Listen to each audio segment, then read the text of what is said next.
kamusta ang negosyo. Parang ibahin naman natin ang tanong, no? I know busy ka, pero kahit busy ka, anong mga hobbies ang pinapursue mo lately? Ay naku, alam niyo itong pride na to, ang dami kong nasundo. Ang daming namatay na kalalakihan, bakla pa yung mga lalaki. Sa pride! Ay ako ang dami kong mga hobby-hobby ngayon. Iba na nga sinusundo ko, hindi na mga tao. Mga career. Political career. Drug career. Yan.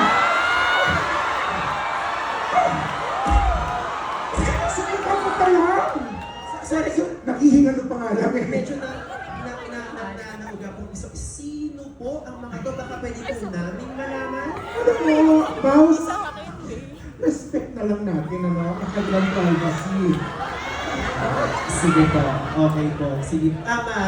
So far po, meron dito nagsasabing, Sir Baron, na patay ka. Naku, nag-water-water ata ako. Tuyo-tuyo na ang karne ko, pero parang nakita ko si Baron, nagwa-water-water.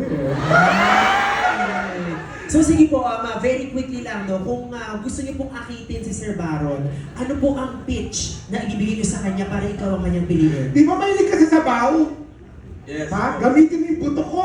Maraming lang. Okay, maraming salamat, mamatayan para palago natin.